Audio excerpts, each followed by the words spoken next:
Pan from the West was the best.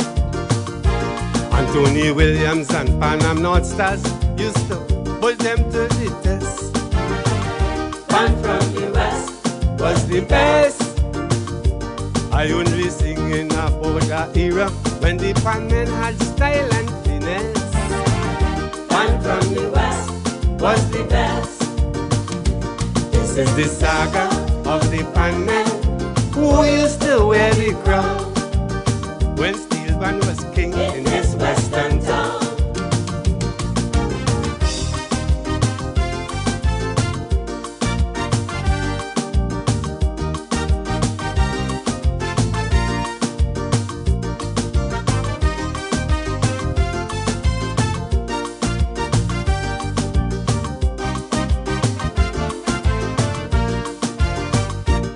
It was the home of Tripoli, the home of Sun Valley, Crossroad and Crossfire. And the best steel band was from Bombay Street, Kandahar. That was the band who won the first panorama. And they won it back to back the year after. That steel band used to reign supreme over all. And nobody ever beat them in a festival. So with all due respect to Cordets and Newtons, Ammonites, Exodus and the rest, Pan from the West was the best. early Manette and Shell invaders, we got to confess, Pan from the West was the best. Anthony Williams and Panam North Stars used to put them to the test. Pan from the West was the best. I'm only singing about an era when the pan men had style and finesse. Pan from the West was the best. This is the saga of the pan men who used to wear the crown when steel band was king in this western town.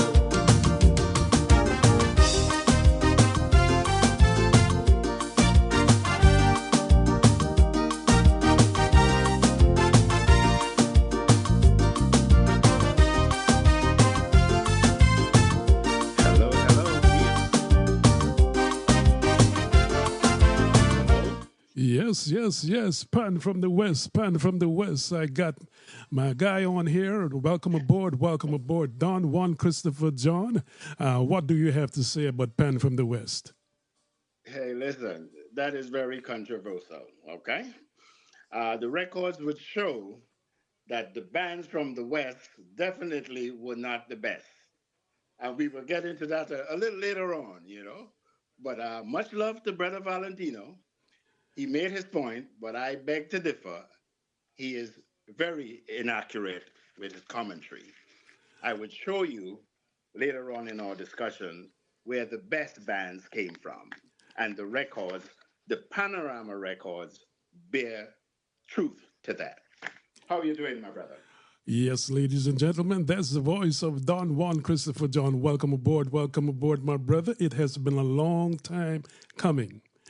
And yes. It is no other than you who I decided to come to tell us about the history of this steel band. So, Don, welcome aboard. Thank you for joining us. Thank you, and thank you for having me on your program. Welcome all the listeners to Space City Radio. You are in for a historical journey on the history of the steel pan from my beautiful countries, Trinidad and Tobago. Great. And you're coming through loud and clear. Ladies and gentlemen, this voice that you're hearing there is a voice that has been very, very active on my shows. We have come a long way. But before we get into that, Christopher Don Juan John, could you take us back into your boyhood days, where you grew up and where you came from, and then we will come forward. Okay, well, I am from the beautiful Caribbean islands of Trinidad and Tobago. The most southerly Caribbean islands, approximately 7 or take off the coast of Venezuela. I spent my early years, my first 24 years, on the hills of Laventille, which is, in my view, the birthplace of the steel pan. I'm speaking of an era in the 50s, the 60s, and in the 70s. I was raised on the hills of Laventille within walking distance of one of the top bands in the country, Desperados Steel Band or Desperados Steel Orchestra. It was a great opportunity for me to be ingrained in the history and culture of the steel pan movement. During the early years of growing up on the hills, it was a time of violence among the steel band men. So my mom, I was raised by a single mom. I have two sisters and one brother, sisters Joyce and Janet, and an older brother, Saga. So I'm the baby in the family. And during that time, my mom did her best to protect us from the violence associated with the steel band movement. So my brother and I, we can go to the pan yard, we can listen to the pan, we can listen to the practices, but we were not permitted to play the pan.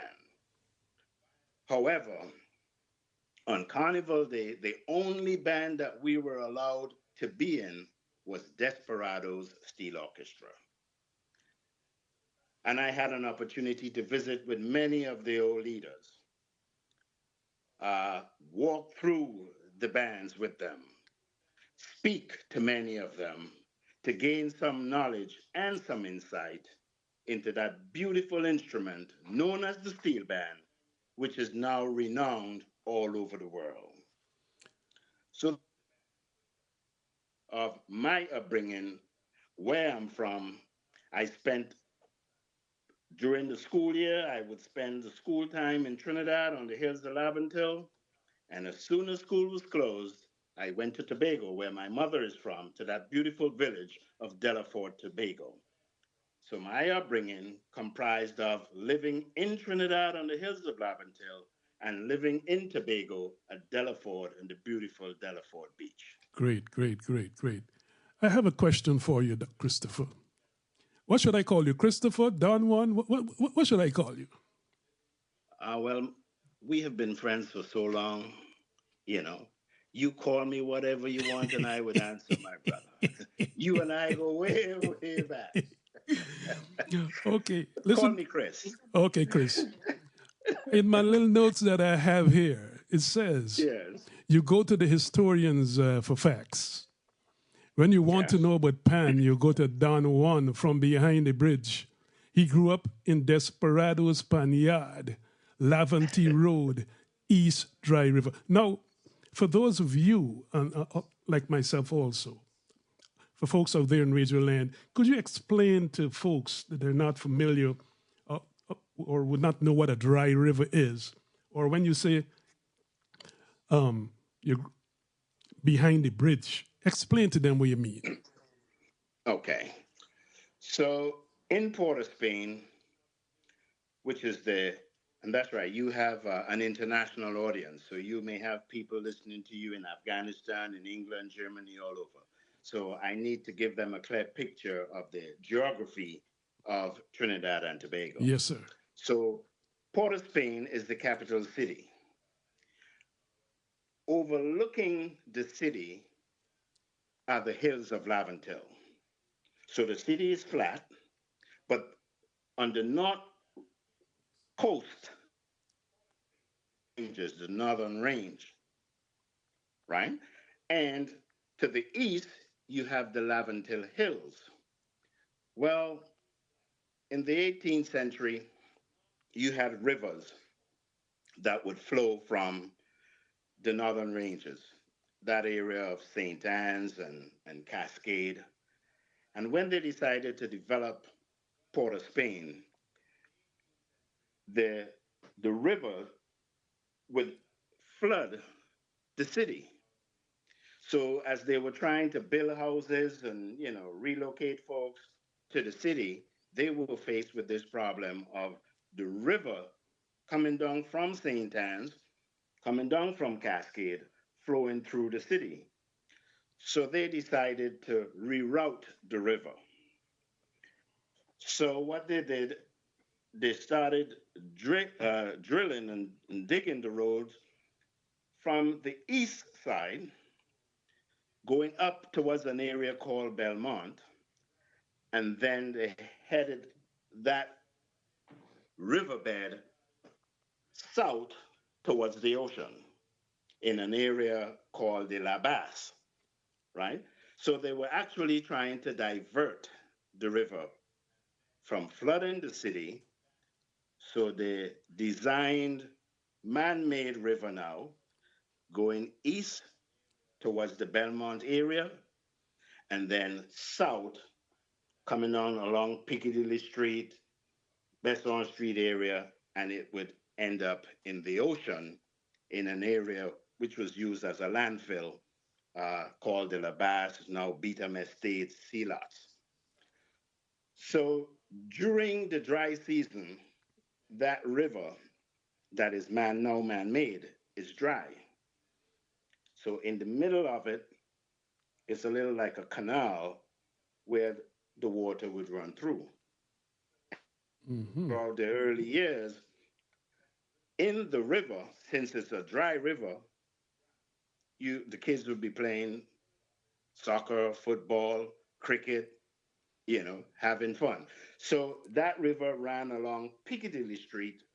To the east of Piccadilly Street is where Laventille Hills starts to rise, going up towards Fort Picton and Fort Chacon on Picton roadside and Laventille roadside.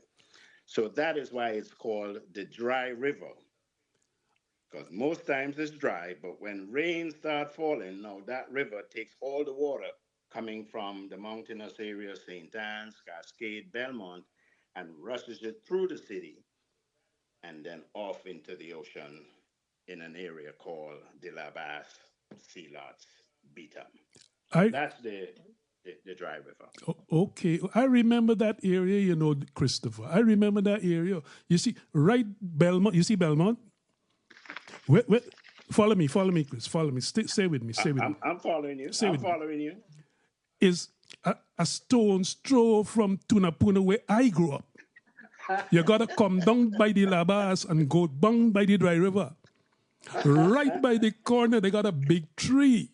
You got to go up the hill and then go down in the Labas and then come through the dry river right next to the bridge. My house was right at the corner. You remember that house?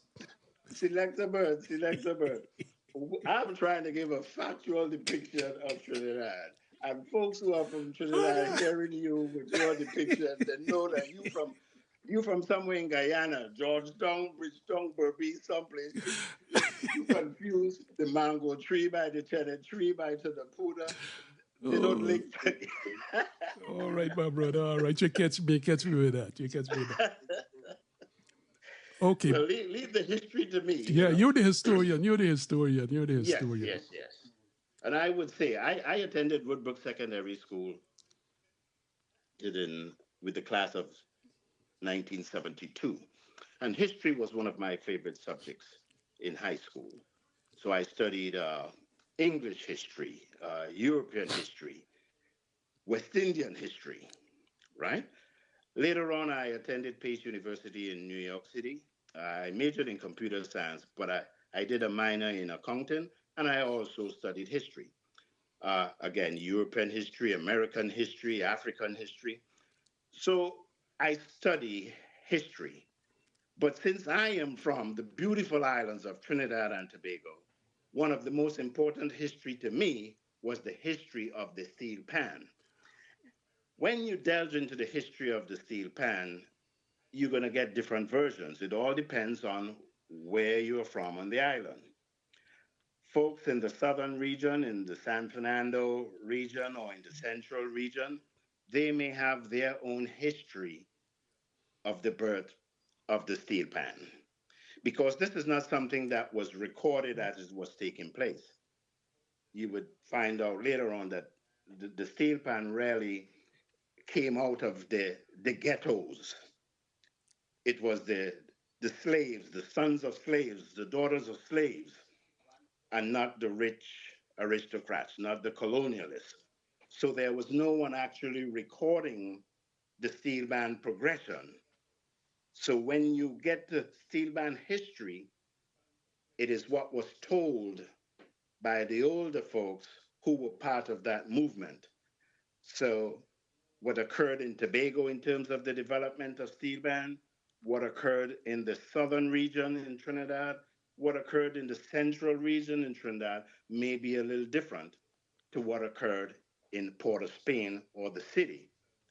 My perspective is that of someone growing up in the city of Port of Spain on the hills of Laventille. Okay, So could I you put tell that me a out bit? there, Okay, good. feedback, Oh, you know. great. That's great. Could you tell me a bit about the tambu bamboo, which was before the pan? You know anything about that? Oh, yes, most definitely. Well, before we get to the tambu bamboo, let's set the tone for what actually caused the tambu bamboo. Okay. The people, okay? The people in Trinidad came primarily from West Africa as slaves. Later on, when slavery ended, a large sector came from India as indentured laborers, right? The indentured laborers received parcels of land and maybe money when their indentureship was over. The slaves had nothing. They were just slaves and they had to fend for themselves. So most of these slaves, they would mimic their slave owners, right? The French, Trinidad was ruled by, started with the Spanish. The original inhabitants were the Carib and the Arawaks. But when Christopher Columbus came and he brought his band with him, they enslaved the natives, and pretty soon they died off. But they needed labor to work the sugarcane plantations and the tobacco plantations, so they brought in slaves. And when slavery was abolished, they brought in the East Indians. So during the French era, the French would have masquerades in the streets. Those of you who are familiar with New Orleans is a French capital still here in the US, and they have what is called Mardi Gras. It's that parade in the streets. So the French masquerading through the streets, but the black slaves were not permitted to do that. So they had to find their own way to celebrate. The drums that they brought with them from Africa were taken away from them when they arrived. So when it's time for their celebration, there were no drums to beat. So they would take the bamboo, that plant, and they would cut the bamboo. Bamboo grows in different sizes. So depending on the size of the bamboo, and they would take out the inside and use a stick to beat against the bamboo because African descendants by nature are rhythmic people. If you hear a drum beat, you start moving, you start shaking. It's that soul from your ancestor that is coming to you through the drum. So the slaves now wanting to celebrate and parade like the Europeans did, they didn't have any instruments. So they started beating the bamboo. And if you hit the bamboo at different places, you'll get different songs. That rhythm is natural for the African and for the Indian descendants. So they would be playing the bamboo through the streets, but now you're knocking the bamboo on the ground, on the surface, the roadway. So number one, you're destroying the road. Sometimes you may destroy your foot if you bring it too close to your foot, or then the bamboo would split. But it still gave you that rhythm that you needed while you were parading through the streets. When the bamboo split, whoever was playing that bamboo would then run to the street corner to see what is there that they can pick up something to continue to make that sweet sound. So they would pick up dust pans, cans, the bottles, the spoon, anything to give that sound and that rhythm, and thus continue the parade. And that was the birth of the tambour bamboo.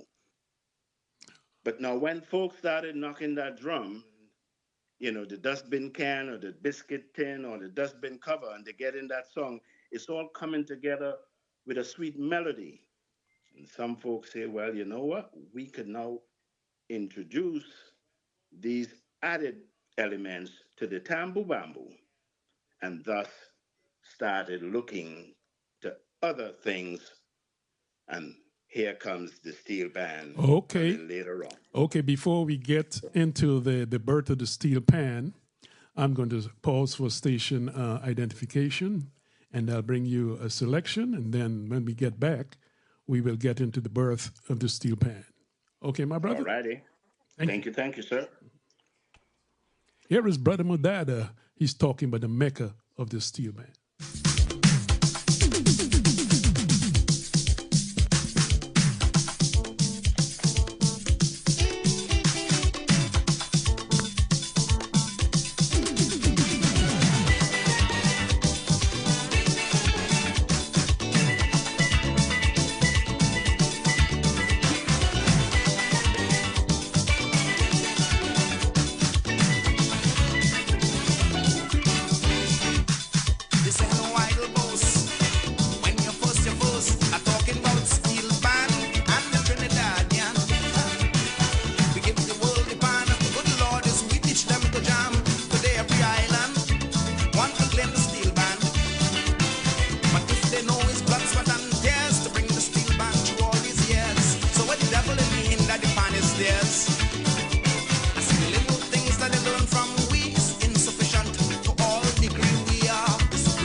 Yes, yes, yes. We have on board Don Juan Christopher John right here, Space City Radio with musical select BURT. We are discussing the history of the steel pan. Christopher, are you there? Yes, sir. Yes, sir. I'm here. Yes, welcome back. Welcome back again. Once again, folks, you are listening to Primetime Wednesday, Dimension Sounds, with musical select BURT and Don Juan Christopher John, the historian. Okay, Chris, could you dive into a little bit of the birth of the pan, the birth of the steel pan? Could you tell us a little bit about that? Certainly. So we talked a little bit about the tambu bamboo and what was taking place as the bamboo was breaking, and folks would pick up cans on the side of the road. There's another piece that fits into this before the actual steel pan comes into being. Uh, the Roman Catholics and the English Catholics were the two predominant religions for the African descendants in Trinidad. So there's a celebration of the crucifixion of Jesus Christ. And according to their teachings, he was betrayed by a man named Judas. So on Good Friday, which is the day in which he was crucified, as kids, what they would do is they would make a dummy to reflect Judas, and they call it a bubbly. And Could they you would repeat that? drag What they this call it? bubbly, What they call it? A a, what? a bubbly, Bogoli. Okay. bubbly, Okay. right? And all the kids would be out in the street running and dragging this bubbly up and down the streets, all in the neighborhood, and they beating the bubbly, right? So the kids would take the old pots, pans, biscuit tins, dustbin covers, bottle, spoon, fork. So that, again, this here's the rhythm of the Africans. So even though they're beating this bubbly, they're singing a song beating the bubbly. Bubbly, bubbly, beat the bubbly, bubbly, bubbly, beat the bubbly. There's Lord So Melody. everybody chiming Lord in. Melody is singing about it because he was a bully, you know. Well, Melody was also from up on the hills, Okay. but we'll chat about Melody in a bit. Mm. So this is Good Friday, and when the parade come around now for the Tambu Bamboo guys, they say, well, we could probably join up with the Tambu Bamboo, right? It's more sound, more percussion. So the bubbly kids with their improvised instrument joined up with the Tambu Bamboo guys for more songs through the streets. And as they're parading and enjoying themselves, they would pick up dustbins, right, and start ponging it. And it's by ponging the dustbin, they realize, wait a minute, we're getting some songs from this. So they then took a drum, right, and start ponging it. But they pong the drum up, right? Not pong it in, they pong it up. And you find that you can get a sound or two depending on how you hit the drum. And this is where the innovators, the musical geniuses now comes into play. Listening to the sound that they're getting from hitting this drum at the top, it is said that a gentleman by the name of Winston Spree from the John area behind the bridge, right, that he loaned this pan to a friend. And when the friend brought the pan back, and remember you only have two notes on this pan, right? The guy beat the pan so hard that he indented the pan. So what was once raised is now going inside. Spree was so upset, he almost gave the guy a whipping. But on his way back home, he decided he needs to push the pan back up.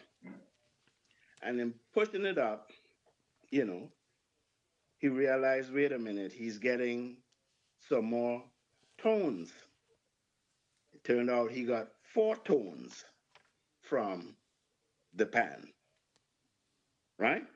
And I think that's why the claim to fame that Winston Spree is the godfather of the steel pan, the man who invented the steel pan, that's what Spree did. He pushed the pan, in pushing the pan up, he was able to get 4 notes out of the pan. So he was an innovator. Most definitely. You, Now, you you have have the to name of also some others? understand. Oh, yes, I'll give you a few in a sec. But I want to say this. You have to understand that these guys did not have any formal education. You know, they probably went to just primary school. So it's not folks that had skill and intellect in music of any kind, right? So this is where the geniuses is now going to come out. So you had Spree and Winston Spree in one end. You had Ellie Manette, guys, Neville Jules, you know, Anthony Williams, Bertie Marshall, you know, and the list goes on and on.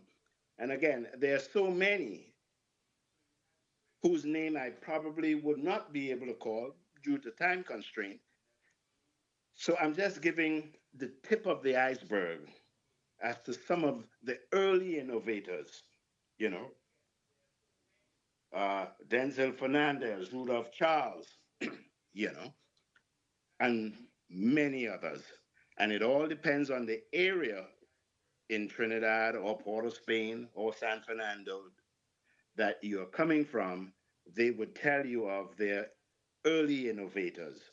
But in terms of from behind the bridge sector, these are some of the innovators that took that time. Ellie Manet is just a genius, you know. Ellie Manet said that he heard about Spree and what Spree did, and he saw another guy push the pan up and get some nose, so he went about trying to get nose himself. And today he is one of the, again, the pioneers, the front runners, doing wonderful things for the beautiful instrument known as the steel pan. He's still alive? Yes, he is. Yes, he is. Actually, he lives in the US for 75 years. He's been doing this, designing different types of steel pans. I think he was responsible for the US Navy having a steel pan. And he's at one of the universities here in the US. Again, just sharing his knowledge and skill, not just to the folks here in the US, but folks back in the Caribbean as well. Mm-hmm. What about some pioneers? You have any names that you may that comes to mind? Oh yes. The list is exhausting, but I throw a few names out there. You know, now everybody too would have a nickname. You know, that's how things were in the islands. Your name is Burt McGowan, Boo boo. but you also Selecta Burt. You are also Big Bat, right? Hey, Has hold the a name. second, hold a second. We can get to the big bad thing a little later down if we have some time. So go on with the pioneers there. Yes, let's give a few shout out to the pioneers of this wonderful instrument. Men like Oscar Bogart Pyle, Carlton Burrow, uh, Constantine or Ziegler, Rudolph Fisheye Oliveri, Andrew de Labastide, also known as Pan, Fillmore Davidson, call him Boots, Henry Fouché, call him Pachai, Omar Patsy Hayes, you know. These are just a few, again, of the pioneers of this wonderful instrument. Interesting.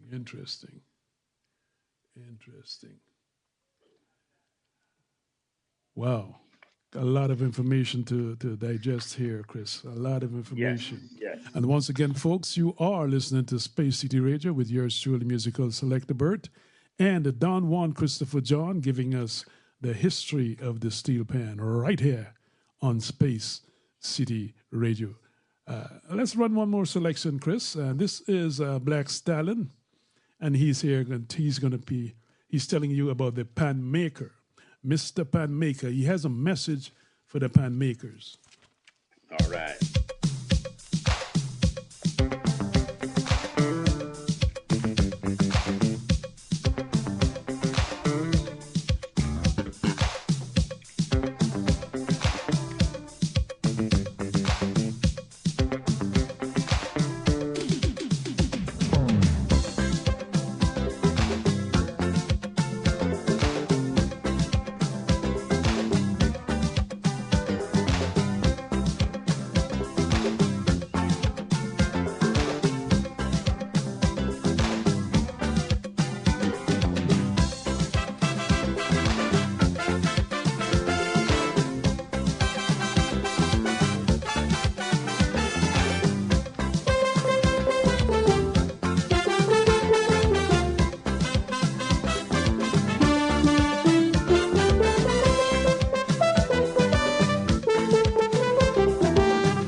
Savior.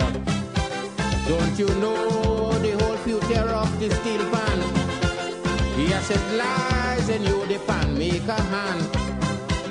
It is you who must build the steel pan industry. So standardization is a must, you would agree. Because the secret of making steel pan is you alone must know, and you must carry that with you anywhere you go.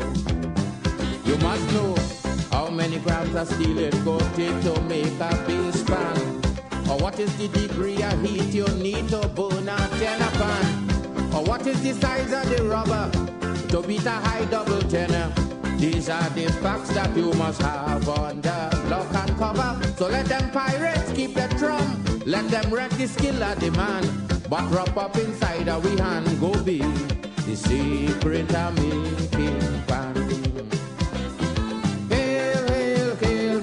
Pan maker. Forget about road mats and panorama. It is you who got to make this steel pan. And it's the pan beaters who must fight over competition. So you can't study about no judges and score sheet. It is you who must put the industry on its feet.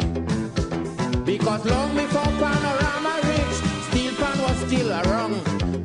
Pan go still be there even when that gone. So you tell me how many grams of steel it could make to make a base pan? Or what is the degree of heat you need to burn a cello pan? Or what is the size of the rubber to beat a high single tenor? These are the facts that you must have under lock and cover. So let them pirates keep the drum, let them rent the skill of the man. But wrap up inside a we hand go be the secret of making pan.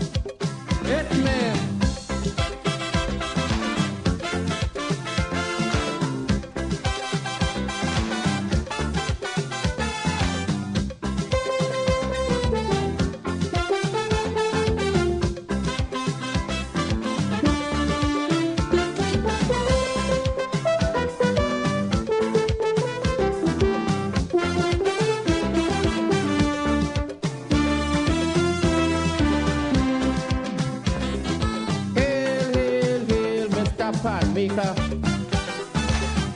Now is the time you must get together and decide on which styling you're using, so you could start right away on standardizing.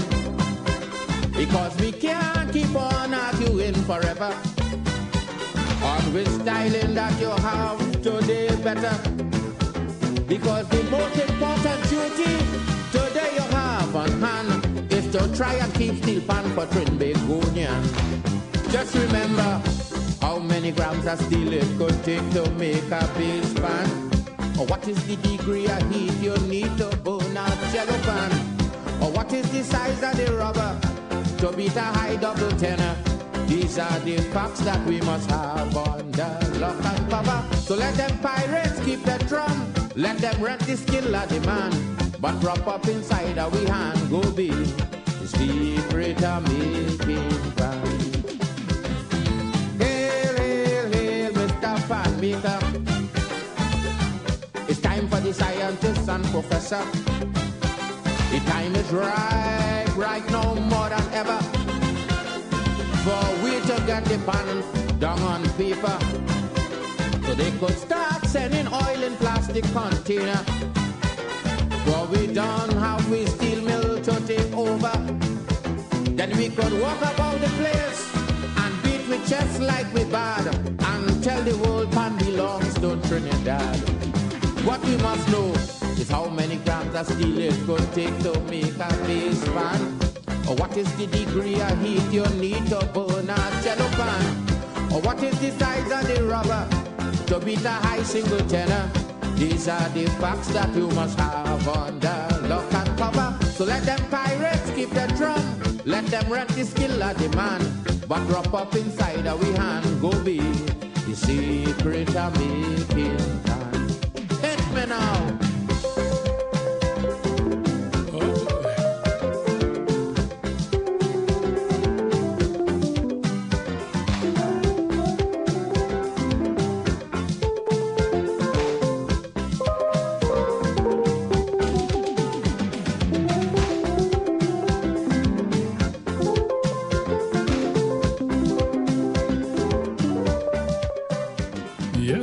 Yes, we are here, right here on Space City Radio with Don Juan Christopher John telling us about the history of the steel pan.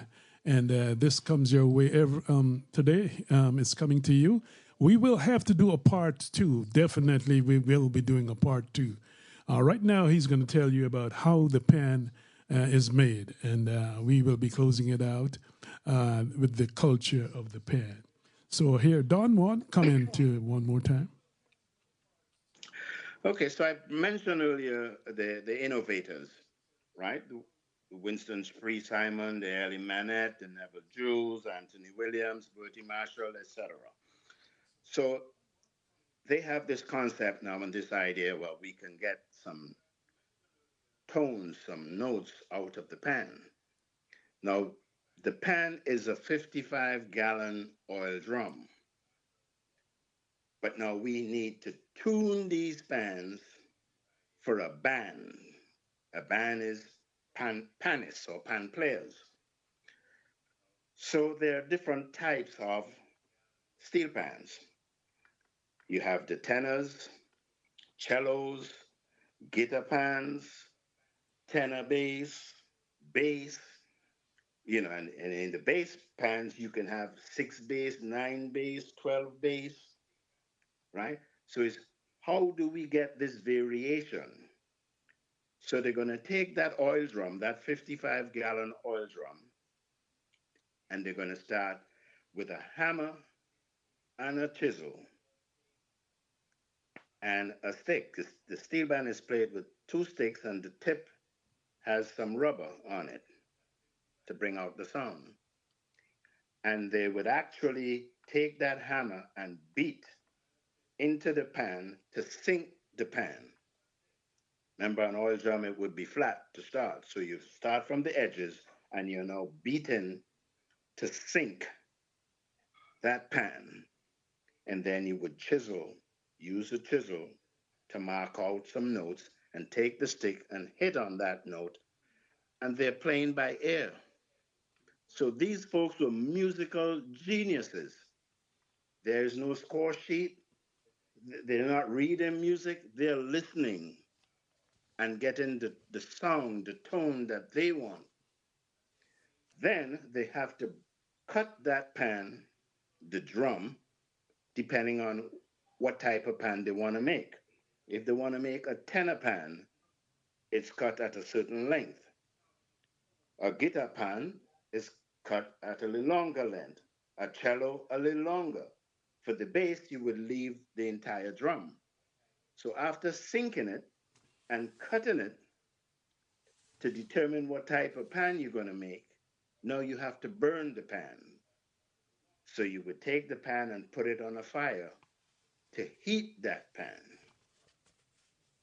And you heat the pan, softens it up a bit.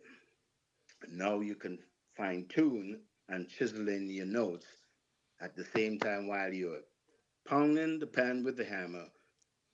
You're playing with the stick, just tapping on that note until you are satisfied that the note that you're getting from that particular pan is the note that you want, and then on to the next note. Musical geniuses, folks, the inventors of the steel pan. Great, great, great information. Great information. Chris, we have come to the top of the bottom of the hour here, and great information. As I told the folks, we will have to do a part two. We haven't even begun to scratch the surface of the depth of knowledge that you have concerning the pan and its culture. And I do appreciate the fact that you are here and imparting your knowledge to my listeners right here on Space City Radio. But before you go, Chris, you did mention, you mentioned something about Big Bat. What was it? What's that about Big Bat? Could you explain to them what this Big Bat is? Well, I was talking about the nicknames that goes with the folks in the pan fraternity. You know, everybody, your name is Winston's thing, but they call you Spree. Your name is, you, my friend, is Selecta BURT. But in the cricketing world, you are the Big Bat. For folks who may not know what you look like if you're from the Caribbean, if you followed cricket in the 70s,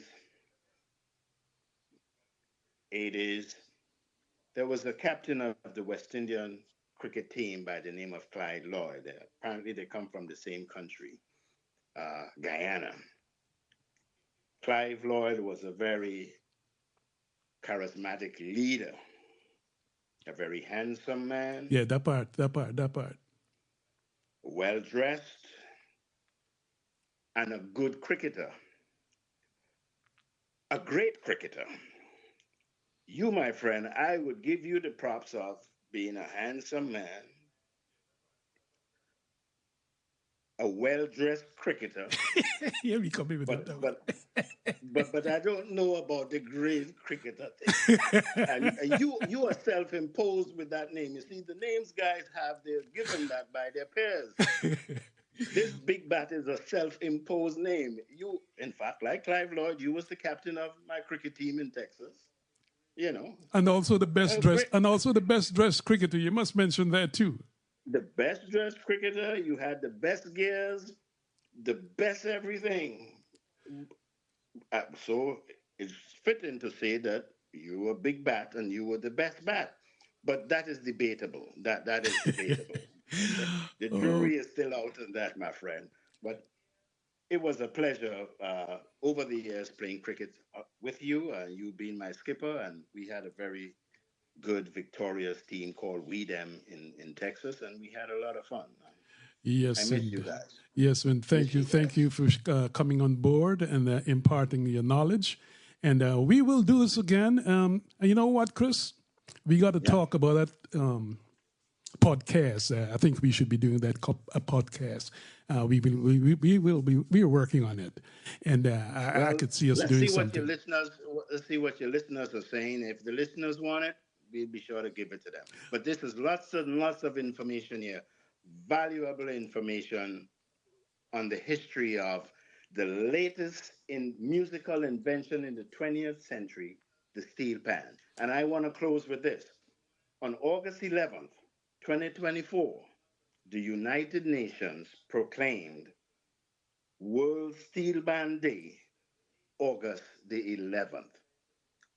It's international, it's worldwide. It is our day in recognition of this beautiful instrument. And just a few months ago, we had one of our panelists, Mr. Joshua Regello, breaking the Guinness World Record for the longest panist playing a pan. He played it for 31 hours straight. That is quite an accomplishment for a panist coming out of the beautiful islands of Trinidad and Tobago. Congratulations, congratulations. And once again, Chris, thank you for coming. And we will continue this with the next scheduled show that we will be doing. So once again, thank you for coming. And on behalf of the Space City Radio family, we do appreciate you. And thank you once again. Have a pleasant evening. You are very welcome. You are welcome. It has been my pleasure. And I hope that the listening audience, Space City Radio, you were filled with some knowledge about the history of this beautiful instrument originating from Trinidad and Tobago. Have a wonderful and blessed evening, everyone. Yes, and I'm going to close it out with this one here. Respect the steel band. Steel band need more respect on Carnival Day. Steel band need more respect. Rapping to the DJ. You have up your big buck, 1,000 watts of power. When my steel band passing, can't hear bass or tenor.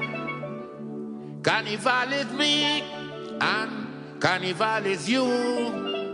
So for this festival, hear what you must do.